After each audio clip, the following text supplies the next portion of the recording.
begin actually telling you how I started this. I've done a lot of research on Henry Howell and his crew, and I have a website about that. I for just decoration purposes, I put maps there, which I found on the internet, nothing special. Then suddenly I got an email, can you write an article about maps, the ones you have on your website? And I was like, what do I know about maps? Okay, but I was also a member on a map email list, and they call themselves mapisters. Am I clear enough, by the way? Yeah? Okay. They call themselves mapisters, and the chairman of that list, I asked him, can I do this? And he said, where do you live? Well, at that time I lived in the Netherlands. He says, stay where you are, I will come.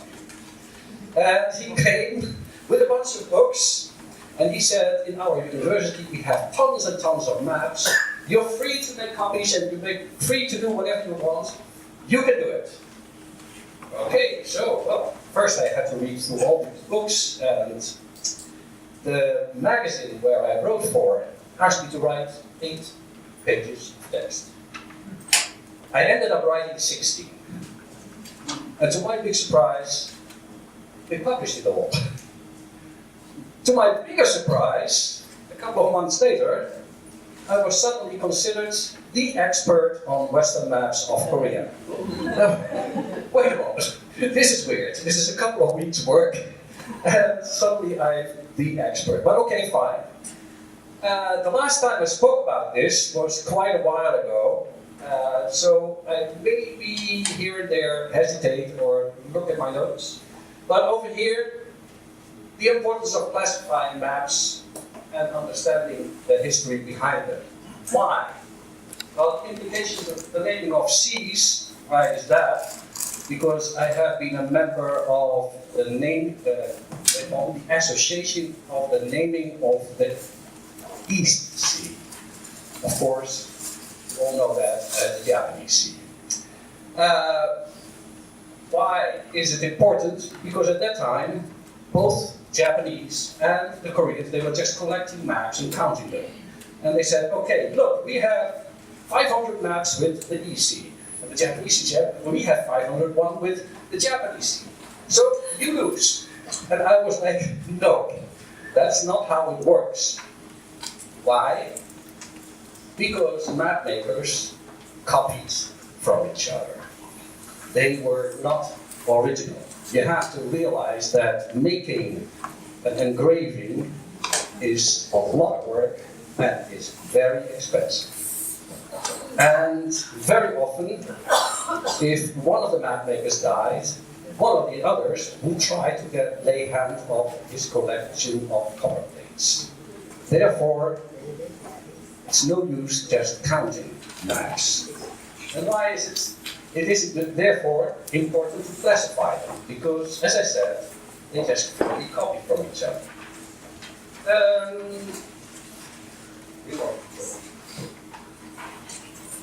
Now let me see if I do it right. Nope. Yes. Okay, introduction is done.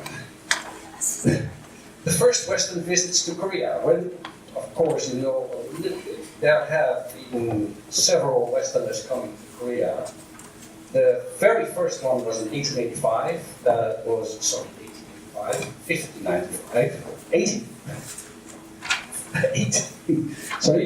1585, which was the Portuguese, about which we just don't know very much. But at least he brought some of his knowledge to the Portuguese in Japan.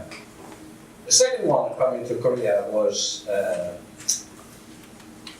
Spanish guy, and Gregorio Cespedes. He was a priest, and he was preaching for the Japanese daimyo. He didn't write very much about Korea either. Most memorable was that he wrote that Korea was dirty. Not very much more. Then the third one is a Dutch guy called Jan Janse, and for Koreans he is known as Park Jan. Then another group came in 1653, And that was a group of 36 survivors of a shipwreck, of which 8, 13 years later, went back to the Netherlands. And that was the first time that Korea was really introduced to the West. Now, first I'm going to talk about this, the history of the Western map makers before Korea showed on maps, the history of Western map makers once Korea showed up on maps, and the classification. People have been mapping the world since cartography started with the revival of knowledge of Ptolemy. And who was Ptolemy? Ptolemy was a Greek who lived in the 2nd century in Egypt. He made maps which were not so bad. He made the world in 360 degrees, as we still do, and he introduced a method to establish the meridians and parallels and projected the world on a round surface, shape of the world on a flat surface. How do we know about that guy? Because Greek manuscript copies were made in the 12th to the 14th centuries, which were brought by scholars to Italy from Constantinople and therefore translated into Latin, and they were studied. Marco Polo was the first Westerner to mention Korea briefly, but it lasted till 1595 before it showed up on the Western maps. Now, the next guy, Martin Waldeseemuller, he was born in about 1470 in Radolzo, Württemberg, and he died in about 1580 to 1521 in Saint-Dié, Lorraine. On his map, you will see Japan, Korea, which is not true, by the way. Later I discovered that was not true, but okay. The world image of Ptolemy only reached to the backside of India. So he knew some things. He knew actually quite a lot, which you will see a little bit later. Waldeseemuller, he took, therefore, information from Marco Polo about Tartary. I think the microphone is starting to do strange. Can you still hear me if I speak it out? No. No? Okay, well, I will try. About Tartary and Zipangri. And Zipangri, what do you think? What is Zipangri? Yeah, right, correct. And that translated that into a map and added the world map of. Who was that? What was that? Here's the answer. Wait a moment. We're talking about what? Zipangri. Zipangri? Oh, that was Marco Polo. That's about. What was Marco Polo? I didn't get his answer. Japan. Japan. Okay. Now this is this map. I'm going to be a little bit more visual. This is Europe. England has a strange addition over here. Denmark is also a little bit weird, but yeah, then imagine this guy was living in Egypt. He was Greek, but he was living in Egypt. You see, they just knew quite a lot. You have to imagine, again, people had no satellites. They knew only things from what they heard from others. And it is relatively accurate. It is relatively accurate if you look at these places. Here it becomes a little bit weird. Probably this is India and this is Sri Lanka. Can I read it? No, I can't read it. This might be Vietnam. I don't know. Again, I don't have the original. I just have, and the letters, even on the original, are really small. But you see over here, China does not exist yet. Interesting is this part. Why is it interesting? They knew, of course, somebody switch off my phone. Somebody knew, they knew that there was there was a lot of land on the northern hemisphere. So they reasoned, if the world is round, and that was before people thought that the world was flat, there must be some land on the southern hemisphere as well. What it exactly was, they didn't know. Okay, now take a look at the next one. This is the other part of Savenijewill. And I always mistook this for Japan, but this is Zimbabwe. This is Japan. And you can see Corea Ajitopseo. What this exactly is, I don't know, but it looks like a campment of tents. But yeah, many things are nevertheless pretty accurate. This is 1522. At that time, there were already Portuguese in Japan and in China, so people did know some things. So now I go back. Yeah. Then we come to the Dutch map makers. Why were the Dutch map makers so important?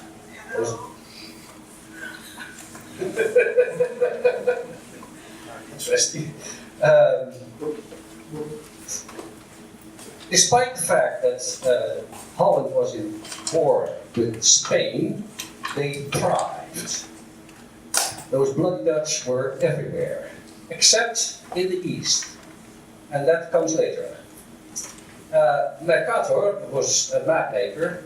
Dutch names are funny too, by the way. You know what this means? Yeah, actually, his name was Kramer, and Kramer is merchant. It was Latin. They just translated their names into Latin if they knew Latin, and otherwise they just added ears to make it sound Latin. Like this one. This one was called the Vries. Yeah, make it Frisius, and it sounds Latin. But okay, he was a Dutch astronomer and a mathematician, and during his time he was already seen as the Ptolemy of his time. However, his production was not very big. He made some maps, he left behind a pair of globes, 5 wall maps, and an unfinished cosmography. His example was followed quite a while, and we go to the next one. And this is such a wall map. And if you look here, Corea Ajitopseo.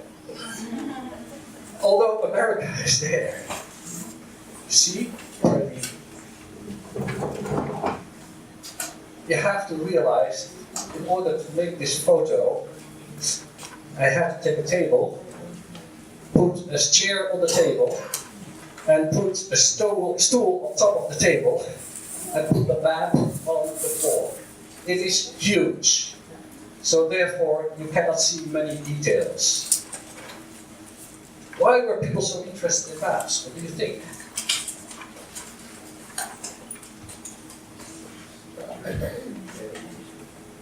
That was one reason, but you can't use this for navigation. Actually, for navigation, they had different things. They had so-called portolans. And a portolan just shows the ports and the coastline. That's what they used for navigation. This was basically a newspaper. Many people couldn't read, and these maps was a kind of way for people to know, oh, this is the world. We can see what it is. Yeah, and the ones who could read, for them it was, of course, much more interesting. You see, again, America, there's not much known about yet. Is it already called America? Why do we call America America, by the way, and not Colombia? Heard that? Yeah, right. Right. Everybody heard about Amerigo Vespucci? Yeah, okay, he was the one who wrote a lot, and soon people started to talk about, Amerigo. But you see, especially concerning Europe, it is pretty accurate. Even Africa is depicted pretty well. Now, this is the detail of the same map. Here you can read indeed. This is Japan. And you see, still no Korea. Still unknown lands. People haven't heard about it. And Ortelius in 1570, same thing. Anybody knows what Ortelius means? Ortelius means It's one of those Dutch names they Latinized again. Carrot for root. Just funny. Here we have Mercator Jr., the son of the great Mercator, and he used a lot of the maps his father made, and he just expanded on it. You see, he illustrated it with a ship here and there. Oh no, that's the only one. He used italics, which was quite special. After that, people started to use for a long time, till the 1900s, italics for place names. It was just nice to look at. Oh, wait a moment. Question? Yeah, sure. On this particular map, between Japan and China, what does it say? What's the sea name? Mare.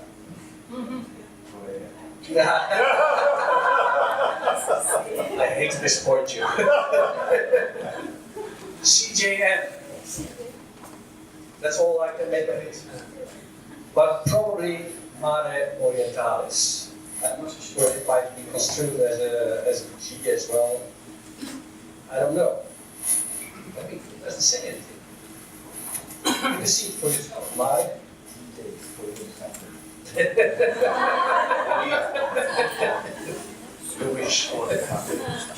Australia is also still absent. Here you see Java and Terra. This is actually the future of Australia. This is Terra Incognita. Terra Australis Incognita.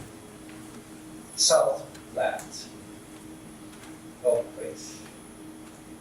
Then, to the period from around 1550 to the end of the 17th century is called the Dutch Age of Photography. And a map made in Amsterdam was guaranteed of very good quality. One of the customers of Ortelius wanted to have any map which was published. And until that time, a map was just rolled and came in a kind of tube, and that was it. And Ortelius thought that is very unhandy. And he was the one who said at a certain moment, okay, let me make the maps one size, and let me bind them into a book. And that was basically the first atlas. Before that, it was just a collection of loose leaves. This is Ortelius. It's called India Orientalis. You can guess what that means. The theatre, he had a map which, sorry, he called this Atlas Theatrum or this, sorry, but anyhow, that's why I refer to it as theatre. Let me see. Okay, over here you have Japan again. You see that Japan was basically shaped in the same way all the time. And also this, Java, and again, over here we have the unknown land. And here another unknown land. And that is, notice, that's New Guinea, Numa Guinea. And over here, Philippines, Borneo. They knew all the things, but again, as I said, they had no airplanes, no satellites. So everything was done on stories from third people, sailors who themselves couldn't draw. Even the captain themselves, they didn't make the maps. It was done in Amsterdam. So all these people never left Amsterdam, actually. When Korea started to be shown on the map, I classified them in, how many do we have? I counted them. Okay, Vaz Dourado, that's the first one from Langeren, the Texera, Linschoten, Martini, Hamel, Whitson, Berlin, Anville, and whatever. Why? Vaz Dourado was actually the first one who had Korea on the map. It was a Portuguese one. Unfortunately, the Portuguese were very secretive.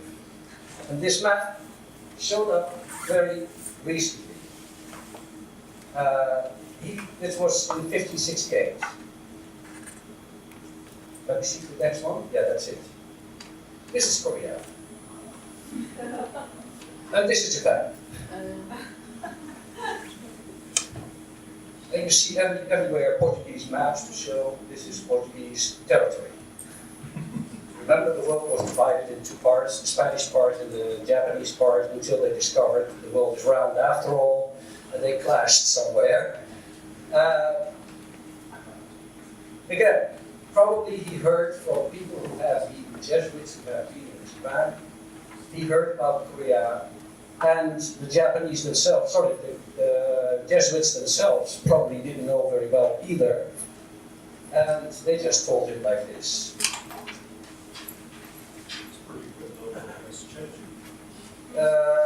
I'm not so sure if this is Cheju. How? It was the Auckland Mountains of Auckland, not the text. Where? Right there, no, to the left. To my left. With this. No, under the peninsula. Yeah, well, that's. I'm not so sure. I'm not so sure. I'm not so sure. Again, you have to realize that these maps were made into a facility, and they're about this size. So this is an enlargement, and even on the small one, you could not really read what it says. Probably, if I go to Portugal, you see the original one, but that's not to be. Now we get into the spy story. Jan van Linschoten, here I state it simple, but he worked originally for the Portuguese in Portugal as a merchant. But due to the Spanish-Dutch War, the Dutch ships coming to Portugal, they were confiscated, so the Dutch could not get their goods anymore. And he realized that that was not possible anymore, so he decided to go to the Indies. And again, everything which was India and the west of it was called India. And he went to Goa, and he worked for a bishop over there, and he copied diligently every map he could find, and the stories of the sailors. And when he came back to the Netherlands, he wrote 2 books, and he revealed his findings. I think you can read all this, except maybe the Dutch. Reisgeschrift van de navigatie der Portugaloiërs in Orienten, or loosely translated, the travel document of the navigation of the Portuguese to the Orient. And the next one, Itinerario Voyage of de schipvaart van J. van Linschoten naar oost of Portugaals-Indië. Again, the guy who made the maps for this book was called Van Langeren, and he also published Asia Nova Descriptio, or Asia Newly Described, in 1598. Now we can laugh, because this is the map he came up with. What did I do? What did I do? He's here. Okay, over here you see that. This map is in such a way special that north is that way, south is that way.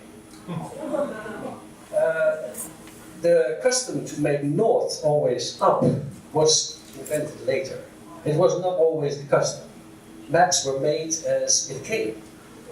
This is Corea. Yeah. It's an island. Maybe not so strange. I will show you that later. But okay, again, most of his stories he had from the Portuguese or from sailors. Notably a guy called, wait a moment, detail. Costa de Corea, Isla de Corea, and this is interesting. Who speaks Portuguese? Who knows what this means? Yeah, right, the island of thieves. Why? Probably the Portuguese had some bad experiences. Maybe in Cheju, because Cheju for a while was called Islas dos Ladrones. And why was it called? Yeah, again, they just gave names to anything. Koreans won't be happy with this either. But probably it's not Kok though. I don't know how that name comes there. Fukushima, that's possible, yeah. Tsushima, yeah. But easily mispronounced for it. Okay, so it wasn't strange that the Westerners thought that Korea was an island. In Japanese and Korean maps, the two rivers at the north, they were also depicted too wide. And only the Baekdusan was connected to China. And here I have some examples. You see those rivers are pretty wide. And the problem is, Korean maps were made for different reasons than Western maps. They were not made for accuracy, but they were made for administrative purposes.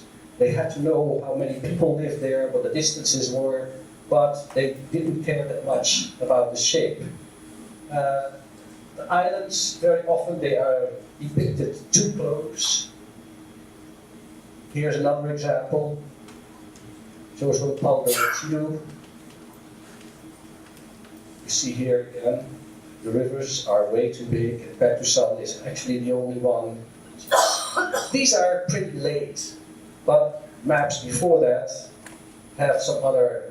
Here again, you see it's quite wide. Now I go back to Teixeira. Luis Teixeira was a Portuguese map maker who shared information with Ortelius, again, the carrot guy. A Dutch map maker. He showed Korea more or less as a conical island, that's what I showed you before. But that shape was used since about 1595, after the books of Jan van Linschoten came out. Teixeira was also in touch with Johannes Hondius, again, one of those funny Dutch names. Hond is dog in Dutch, so Hondius is just a Latinization of dog.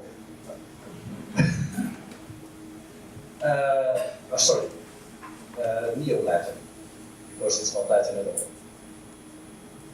Okay, the resources of Teixeira are probably based on the work of Jesuits, but unless new documents show up, we will never know for sure.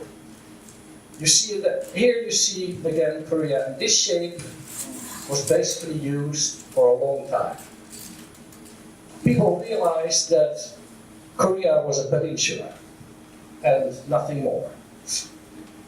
The name Korea is also worth mentioning. Why do we say Korea and not Joseon?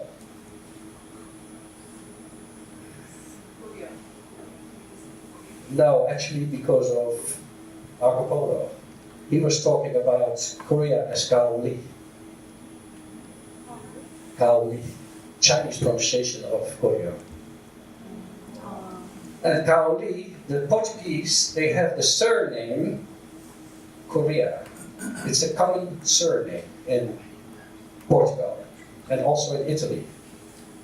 No relation to Korea, but since they were familiar with the surname, they heard Korea. Why do I say this? Many, many years ago, I tried to teach a Chinese girl Dutch with the help of Hanja. And at a certain moment, we came to the character of grass. And I said in Dutch, gras. Very pronounced, right? She became very, very upset. She pulled me outside, pointed to grass, and pulled me inside again, and she says, this glas. Glass, grass. And I realized she doesn't even hear the R. People hear what they are familiar with. I have the same problem in learning Korean. Sometimes I hear something and I think I can write it down, but I can't. Just because I hear and not used to certain sounds, I hear it differently. And that's the same with Korea. Of course, Kaoli is a form of Koryo. But It's not the Corea you are familiar with. It's based on Kaoli. Sorry, do I have to show on many more things? You see there's nothing inside Korea, but later that will come. Again, this was done many, many times. This was done by John Speed, that was a British cartographer, sorry. And he was very much in touch with the Dutch cartographers, and yes, he copied a lot of material from them, as usual. Now, Brother Anthony, how is your Latin? Can you read this? No, you can't. Okay. I remember. I don't remember that much from my Latin, but Corae, Video Geris, Kaoli, Japonicibus, Cordis, Coreus, Dicitur, Ke Ansit, Insula, Opras, and come on, but then I get lost. But here you have Kaoli.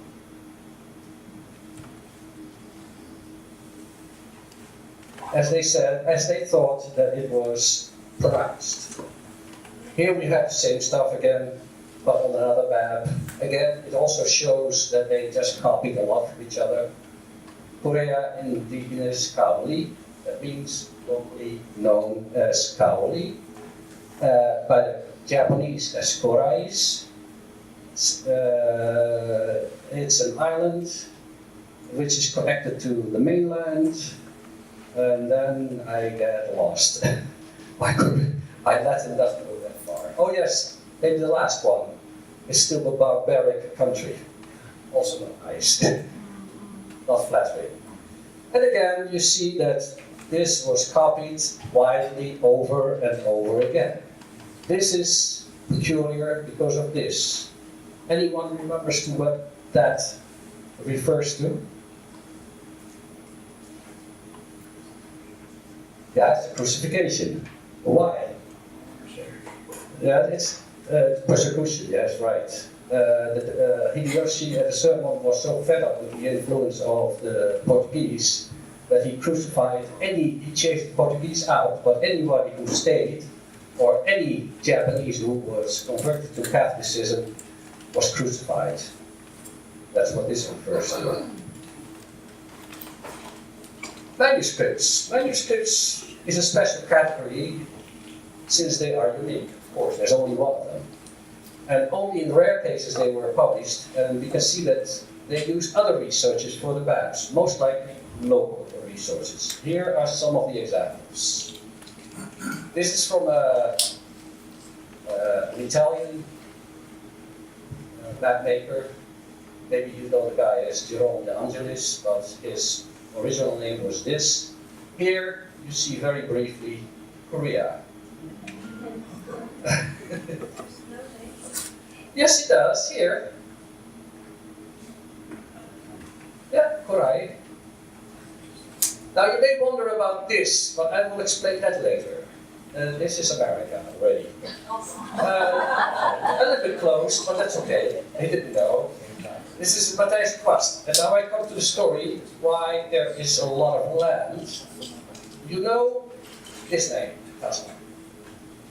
He discovered Australia.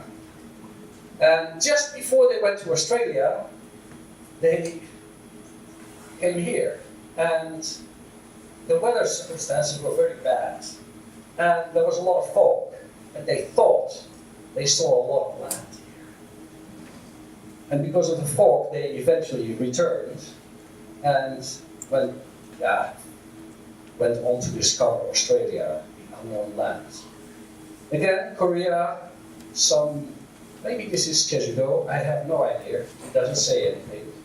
And what this is, I don't know either. Probably China. But this is what you call a portolan. Basically, he just followed the coastline. And what is inside, he doesn't show.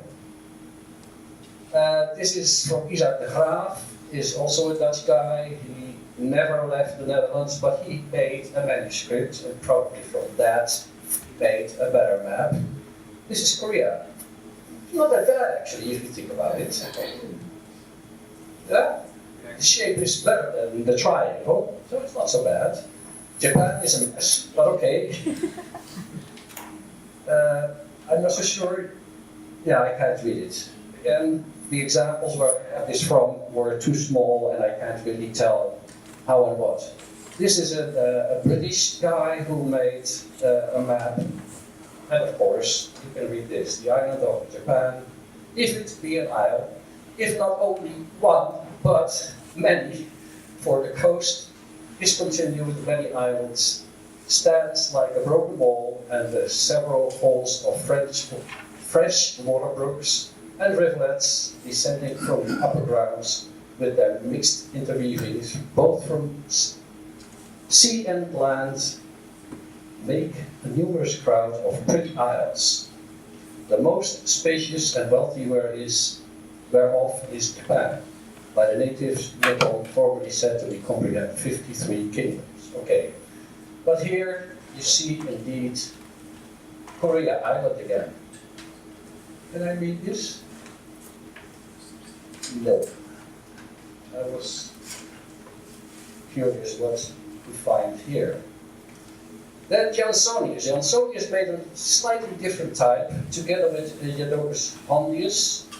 Jodocus Hondius was born in Belgium, Wakken, and he died in Amsterdam. But they used a different shape, roughly an upside conical shape, which wasn't used long, but published by. Yes.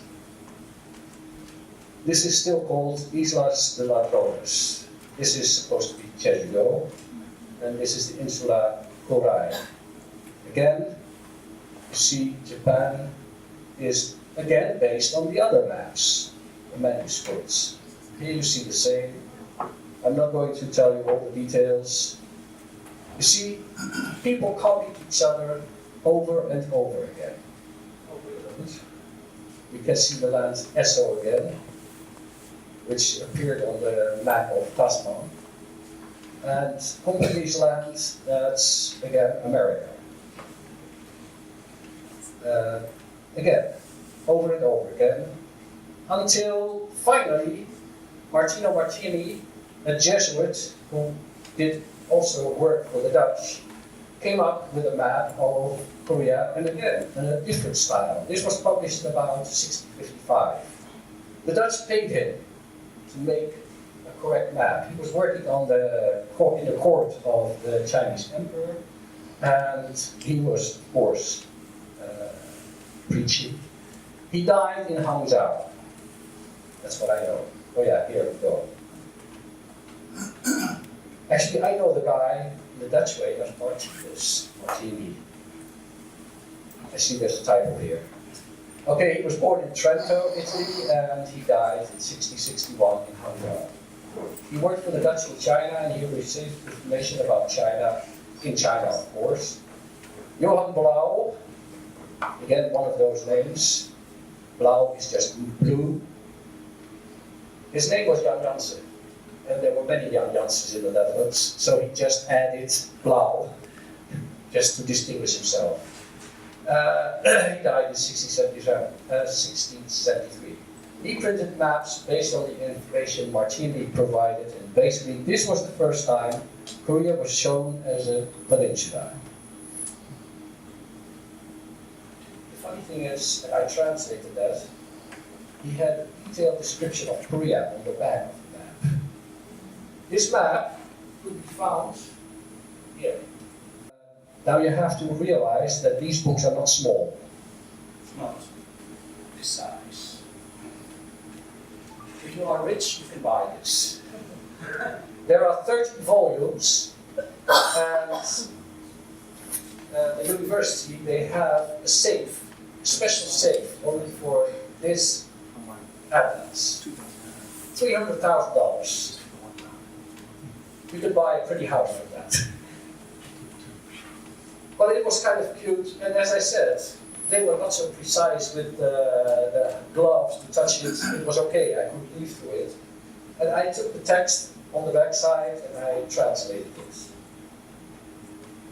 This is the detail. Oh no, this is a roof sheet. Also Johannes Blaeu. He made this. as you can see, originally it also came from an atlas. Why do we have so many loose sheets? Map dealers. Map dealers, they realize they can make a lot of money if they sell every sheet loose.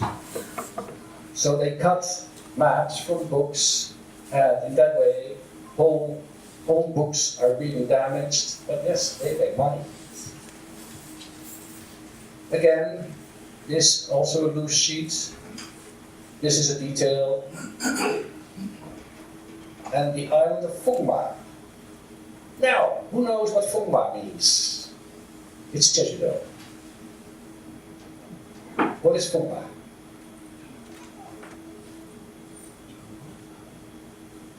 Who knows Chinese? Koreans, come on, Koreans. Horse. Wind and horse. Yeah, right. Wind and horses. Jeju-do was famous by the Chinese for wind and horses. No longer thieves. No. Now the problem with that was there was another island called Ladrones. So there were two islands with the same name. That could not happen, of course. You see, these names are, probably. Oh, wait a moment, this could be Pyongyang. Yeah, right. So they've heard from some place names, but that's about it. This is another detail from the same atlas. Here you see Korea, no details, but because the aim was this province. But nevertheless, you see the shape was a peninsula. Again, that shape was copied over and over again. Peter Goos over here, same shape. Roughly speaking, this is a detail. And again, he used the island of Fungma. This I can't read, too small. And we talk about Hamel for a short while. Hamel was the Dutch bookkeeper on board of a ship which shipwrecked in 1653 on the coast of Korea. They stayed 13 years in Korea and made a report about their experiences in the description of the country. And in it, Hamel says that the Koreans made the maps of their country in an oblong space, in a shape. And this was followed by some of the map makers. Where is Korea? Oh, yeah, right there. See, still the island of Fungma, but here it also says Kwelpart. Now, Kwelpart is also something. Why do we call it Kwelpart? And that was a name which lingered far into even after World War II, it was still used. Kwelpart was a type of ship, and the Dutch word Kwelpart means an agonizing horse. And it was a fast ship, but also very difficult to use. So therefore they called it Kwelpart. And we're not sure because their books of the ship are lost, the log files, but probably that ship has spotted Jeju-do, and after that it was called the island of Kwelpart. This is a detail. Here you see Ile de Fungma or Blaeu. Oh, this is in French. Here you're happy, Mer Oriental, ou Mer de Corea.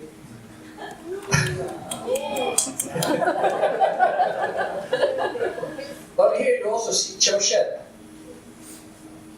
Now, Kinhe? Yeah, well, again, things are not clear, right?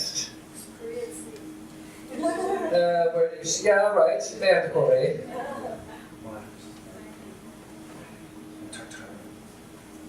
And they called this the Street of Demon. Demon was also a Dutchman who did a lot of things. And the funny thing is, over here you see a lot of Dutch names. So it just shows, if you see the map very carefully, you see that the Dutch names shimmer through the French names. They just sold them to anybody. What do we have here? This is Herman Mol, about which we don't know very much. Probably he came from the Netherlands and he emigrated to London, and he also made a map of Japan. Here he still uses the land of Yesu, the unknown land, which was very big. And this is Leotun or Tartary. Here you have Korea, Yalin. I don't know. Sea of Korea. Yeah, Sea of Korea. Not easy. Yeah, I had to make people happy with that. Now this is a very weird one, but again, Mer de Corea, or even Mer Septentrionale Jungle. Both names are being used. Nevertheless, oh, wait a moment, I go back. Nevertheless, you don't see that coming back on other maps. Now, then we talk about Witsen. Witsen was the burgomaster of Amsterdam. He taught Tsar Peter the Great the art of shipbuilding and published a book about Russia and the Far East in which Korea can be seen. Roughly speaking, there are two Koreas in this map. Witsen was a learned man, and he also wrote many, many books. And yes, Tsar Peter the Great was his friend. Tsar Peter the Great lived for a while in the Netherlands in a small house, incognito. Nobody knew who he was, but he learned how to build ships over there. The important thing here is he also spoke with two of the survivors who came from Korea, and he made more or less a word list of Korean words and published those in his book. The only problem is those words were spread out all over his book. This is his view of Korea. This is Korea, this is Japan, and surprise, surprise, here we have the island of Joseon. So basically we have two Koreas over here. It may be that he meant with this Jeju-do, I don't know, but this is the only map on which you can see that, and it is a type. For the rest, he's pretty accurate. Then we have, okay, the Dutch era is over, finally, those bloody Dutch, let's forget about them. Now we can take a look at Paris, because Louis XIII and Louis XIV, they promoted very much the sciences, gave them a lot of money, and the Dutch were on decline anyhow, so the whole center of map making moved to France. And he produced atlases, Berlin, which were widely printed in Europe and in several languages in around 1746. Three different shapes of Korea are shown. Which ones? Here, König, this one is in German, by the way. Königreich Korea. Note, Korea is written with a K. The Germans always did that.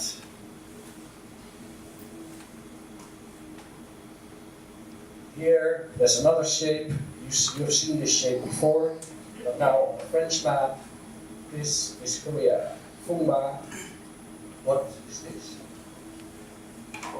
I don't know. Again, the names, probably fantasy. Of course, you can read anything in those maps, but you have to realize nobody has been in Korea. So everything is more or less fantasy. Then we get to Anville. Anville was born in Paris in 1697, blah, blah, blah. You can read.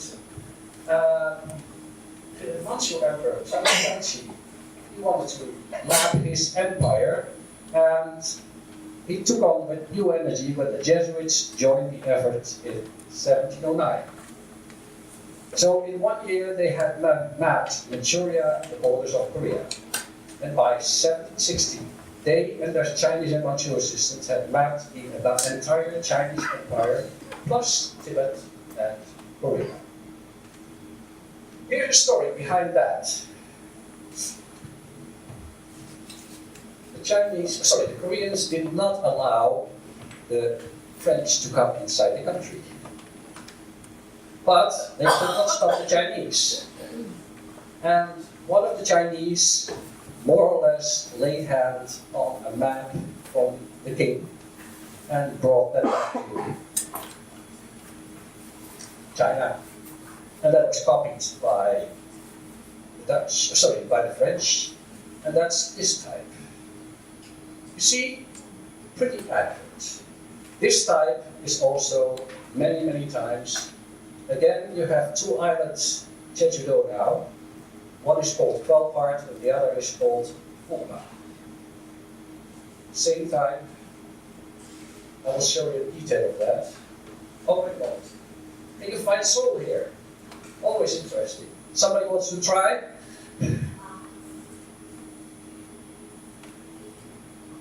I will explain to you why you can't. Okay, fine, Pusa. Yeah, you can point to it, but where is it?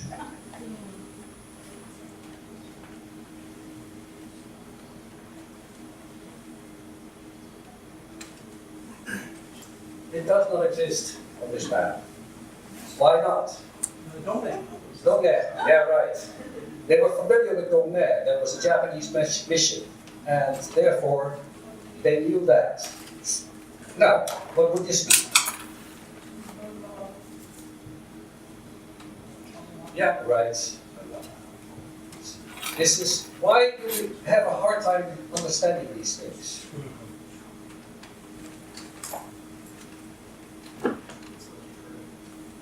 No, it's a little bit more complicated. They have never heard any Korean. But they could read, the Jesuits could read the Hanja. And they knew Chinese. So they wrote in their Chinese way. Therefore, you can't recognize. Where's Jeju-do? Here's Jeju-do. Do we have Fulma somewhere? Yeah, here we have Fulma. So on those maps, you see twice the island of Jeju-do. Then, yeah, again, copied and copied. Here you can even see that he tried, he used the copper plates several times in different ways. Here you see the North Sea of Japan or the Korean Sea. But he calls this the East Indian Sea. Again, it's no use to count those maps. Because, again, they copied and they copied and they did whatever they thought was appropriate. This is a detail from the same map. This is, again, unknown, I don't know. The map is there, but it's not signed by any cartographer, so I have no idea. Because many of those maps are signed, but many of them aren't. You just guess, probably it's this and this. Here again, Fulma and Kwelpart, but they use the same way of describing. What do we have here? The Sea of Korea. Near Korea. Oh, this is bilingual. This is in Dutch and in French. Then Jean-François de Blaeu of Comte de la Pérouse. He was born in Hungary and he died probably in 1788 because his whereabouts is unknown. 10 minutes? Okay. Then I will go fast. He saw Kwelpart Island and he made a portrait of that. He saw the island of Corea and called it after Langeren, an astronomer who saw it. And here's the description. And he did not go to Jeju-do. And unhappily, it belongs to people who are forbidden to communicate with strangers and who currently enslave those unfortunately enough to be shipwrecked in their coast. This story, of which we had an account before us, was not of a nature to encourage us or to send a boat to the shore.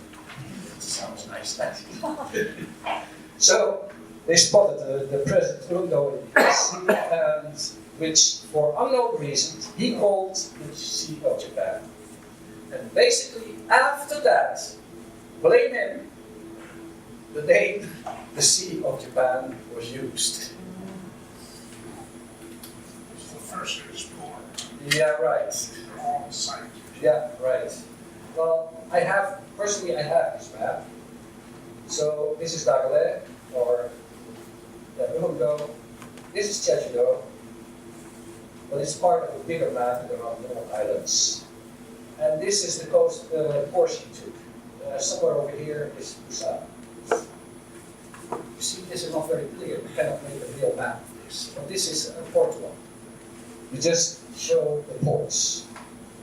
Then we jump forward to the German Empire, because after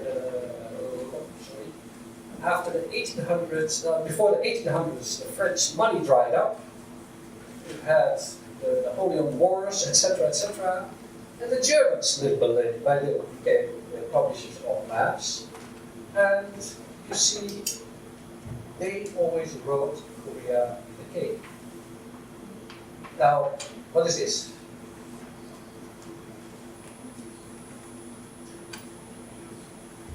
Yeah, actually, there was some confusion, because Seoul, Hamel wrote about Seoul, Seoul. And on some of the French maps you see indeed Seoul. Or Qingdao. And Qingdao was referring to both the province as to the capital. And yes, that's the Chinese pronunciation of the Hanja for Kyoto. But you see there are many more details. Again, very few you will recognize, just because names change. It's a similar map. Here we have probably Dagalé, where Kokto is, nobody knows.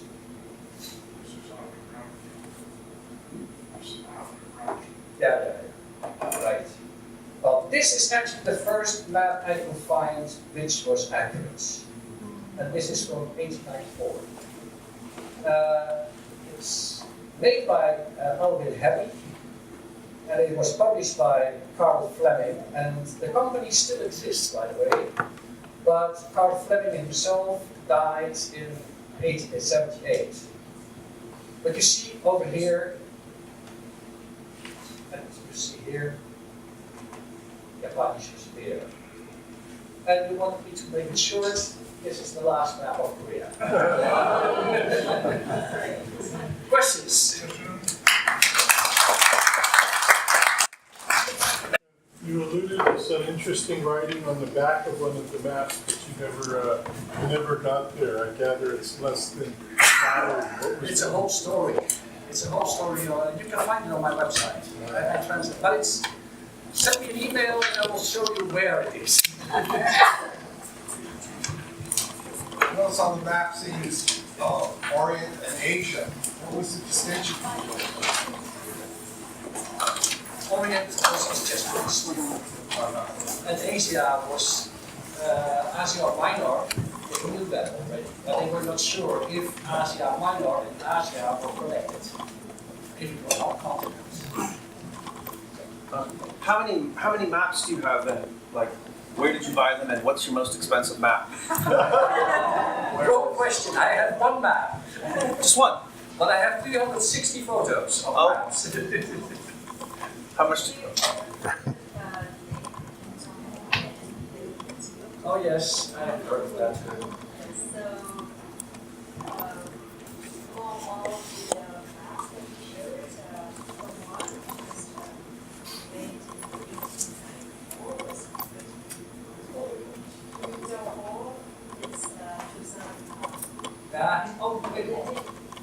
You're talking about the priest, Anville. He made Yeah, I know. Yeah, I know. I've seen the original French, sorry, the Korean professor teaching French. said before he was to move at Greece. We had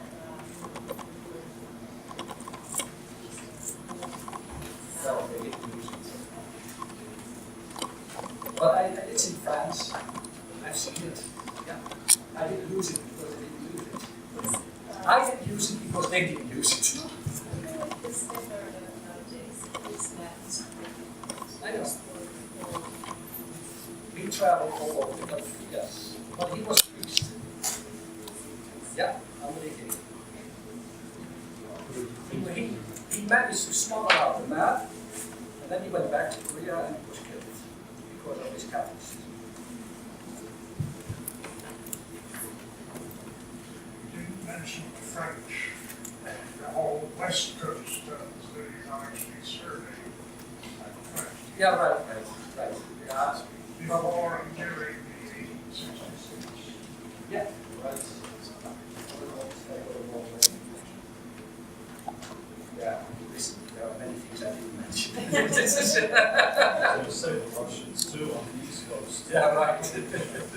I mean, basically, I don't have enough time for that. On your blog map, you said it was the first time that Korea was founded as a peninsula. I can't hear you, sorry. You said in the Blaeu map that Yeah. it was the first time it was mentioned as a peninsula. Yeah, But if you look down there, it says insula, which is Latin for island. yes. Wait a moment, go back. Isn't it end above it? And then it's No, that was, yeah, peninsula. Oh, was there pin? I only saw the Yeah. it's sort of, Go down. Goes quite it's far. all a while back. Yeah, it's way back. Way back. The Chinese knew it was an peninsula, so people distant from the Chinese knew also. You're right. By the way, I have a paper, and probably you can download it from the Vaz website. I also have. Okay.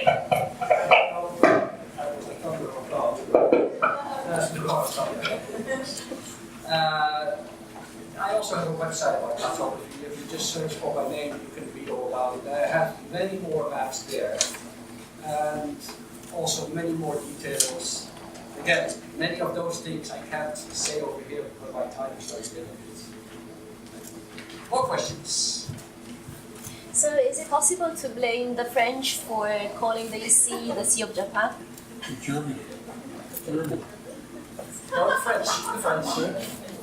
The Laperouse was basically the first one as explorer, and after him, everybody started to use the name of sea. Is it important? It's just a name. You want to kill me? You said you had only one map, Yeah. which you would map that I sold you.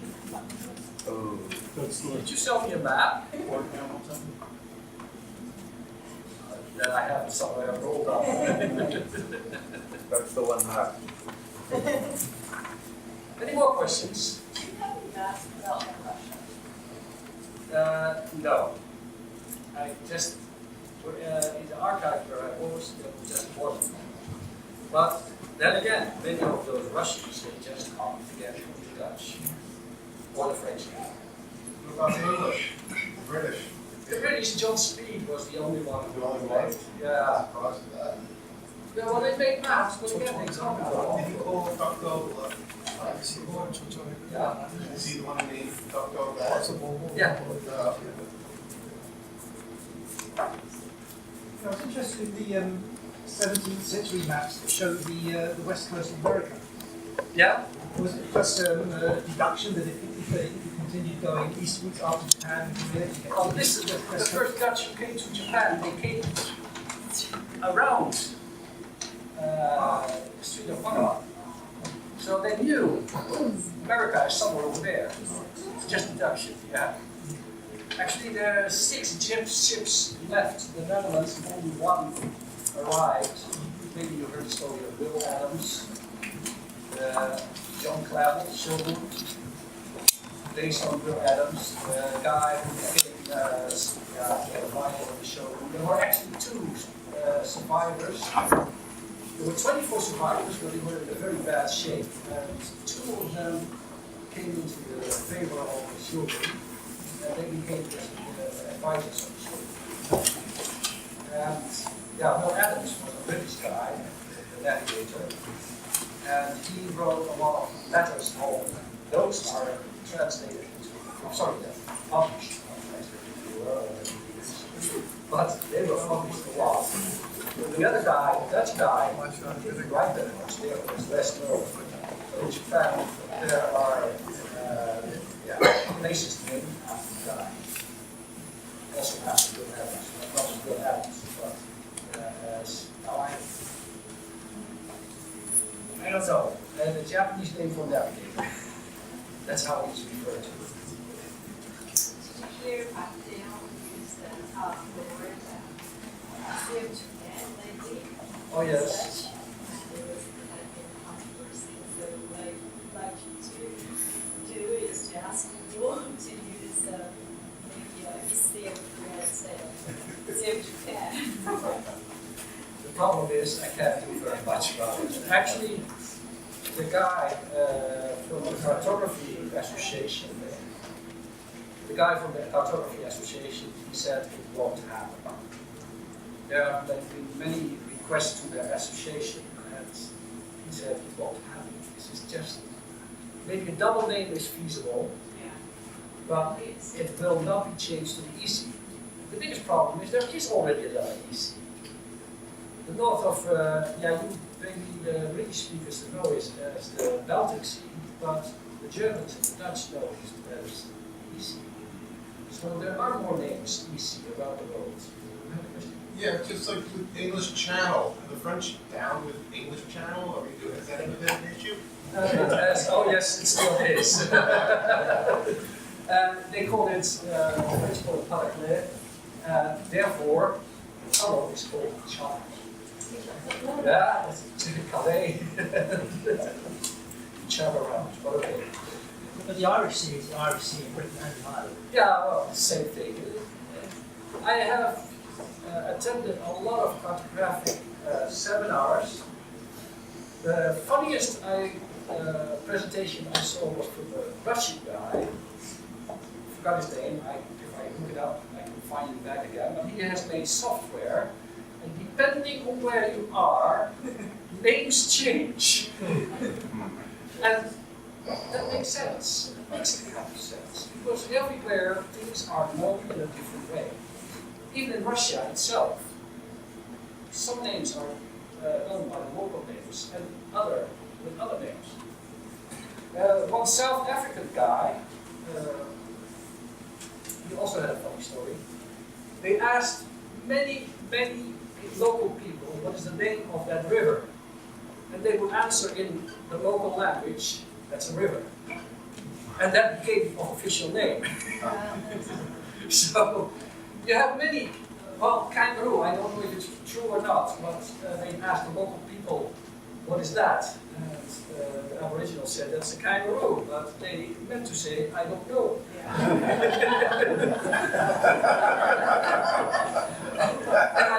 I don't know if it's true, but it's a good story. But those things did happen a lot, that they would ask the local people, what is this? And the local people would say, yeah, what do I know? And that became the official name. Yeah? Blaeu. Any more questions? You can also ask me or send me an email, whatever. You can find me easily on the internet. There's only one person that can't help it.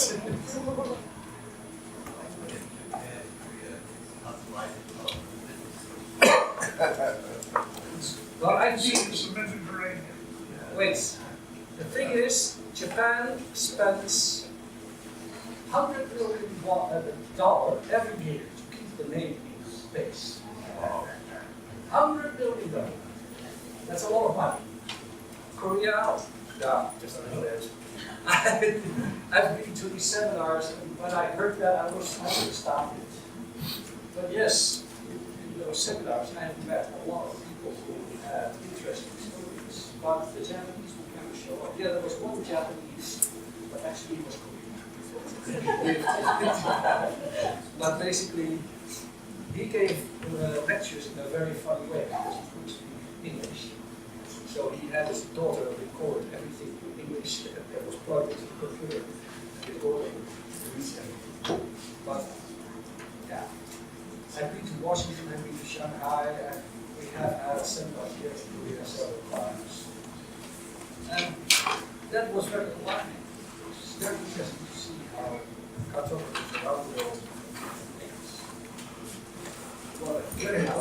sir.